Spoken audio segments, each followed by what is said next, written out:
Hello, hello, hello.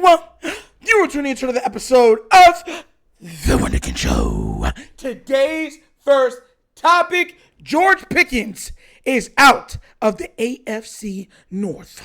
Look,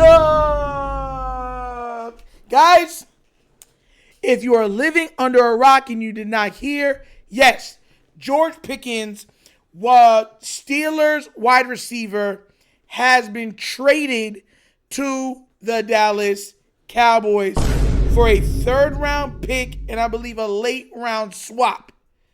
No, the late-round swap wasn't discussed, but I'm believing it's like a 6th or 7th round pick, and they'll swap. And now they got George Pickens. Now, look, guys, I hear Raven fans, oh, you see, so that's a Jabbo and Pickens thing. Let's just admit a Jabbo is the better pick then. Like, I love how people can just cope. This guy has the absolute ability to be a top 5 wide receiver in this game. Top 5. Matter of fact, oh my God, because you know me, I like looking into things, right?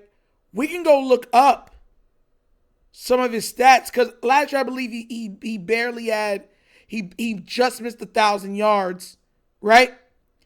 But all the other year, look, his rookie year had 801. Year after that, he had 1,100. And last year, he had 900.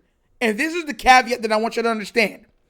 He had 801 yards on 52 targets. He had 1,100 yards on 63 receptions.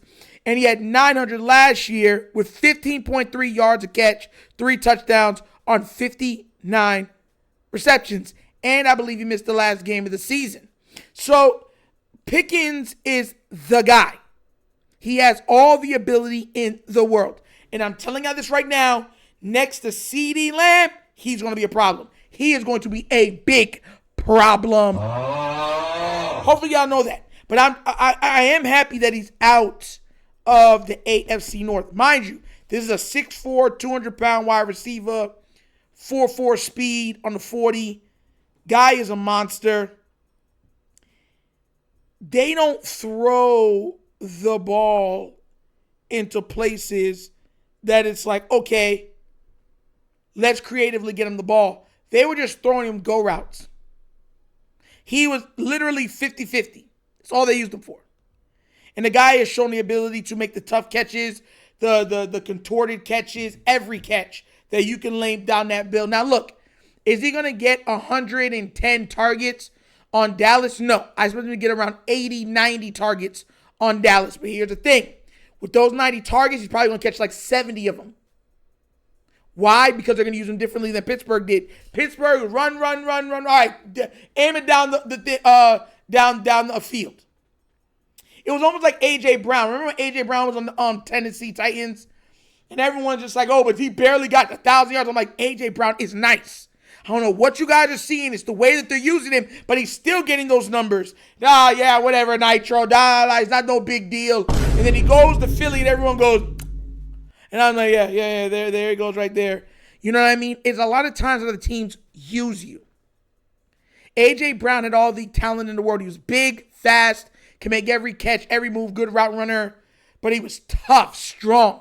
This guy is strong, tough, big, 6'4" frame, 210-pound frame, right? Able to leap, jump, contort his body, and get down the field with enough speed to get downfield. Come on now, bro. He's going to be a monster.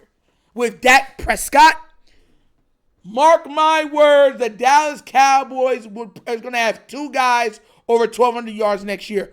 Over 1,200 yards apiece. Matter of fact, the Dallas Cowboys are going to have the opportunity to have 2 guys over 1,300 yards receiving next year. I'm telling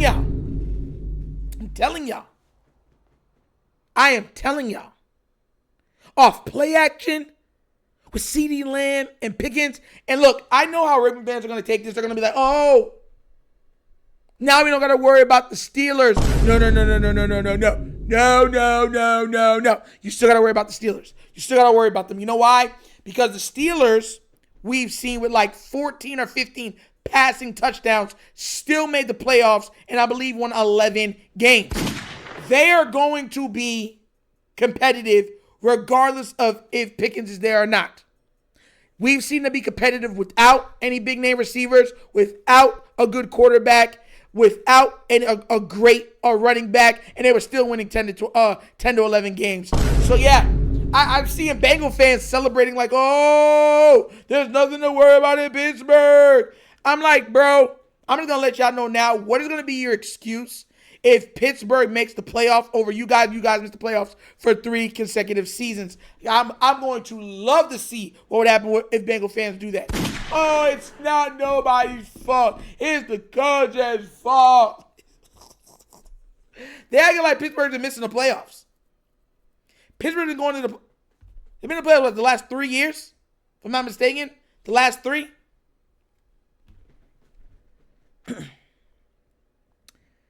Look, I'm just being honest. I wanted Pickens. I still say the Ajabo pick was bad.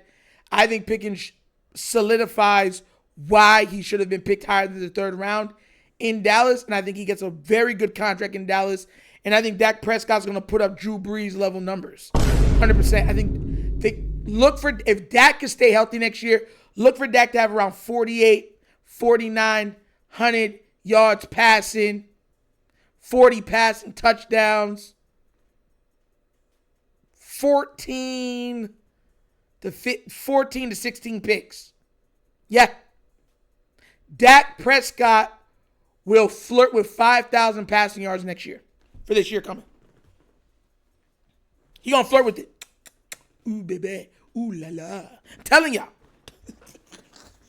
and I'm not one of those Ravens fans that, oh, we don't gotta worry about the Steelers. Like I said before, we're gonna worry about them. Why? Because the Steelers have done well against us. The only team the Steelers don't do well against in the AFC North is the Bengals. The Bengals do have problem with the Browns and the Ravens. So if the Browns start to win some games, then I look at it because that means that the Cincinnati can legit go win only 1 game out of their divisional games. Good luck making the playoffs if you do that. Maybe 2.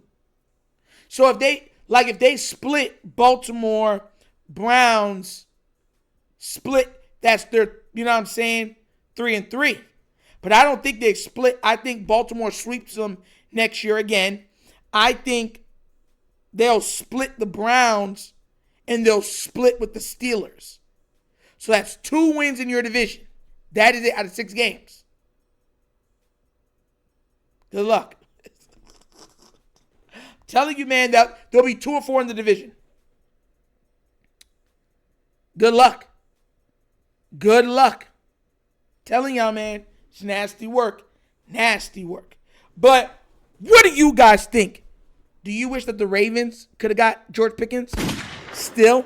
Do you think he's going to be in a major piece in the NFC? Or do you think the Steelers were right? He doesn't problematic. Or he doesn't like to fight. And they got who they need in DK Metcalf. Let me know what you think down in the comments section, please. All right? But as always, that's an episode of The Wunderkind Show. Thank you for watching. I know we get down, we have fun, and we laugh. But everything we talk about, we do what? Facts and truth. Please do remember, like, subscribe, hit that notification bell, leave a comment, guys. You know I love the comments. And if you haven't already done so, check out The Wunderkind Morning Show. Yes, live Monday through Thursdays, 9:30 to 10:30 a.m., where we cover all sports. And we have a little bit of nostalgia at the end of the show from the 70s, 80s, 90s, and early 2000s. So be there or be squared. Also, if you'd like to donate to the channel, help out with equipment and such stuff like that, bottom of the screen, QR code goes to a Cash App. Cash App located in the description of every video that we do. Name of it is money sign, The Wunderkind Show. Super easy. But that's the episode of The Wunderkind Show. This show is not just signing off. And as always, you know my slogan. Peace. And I am out of here. Huh? Yeah. Finish him, Daddy.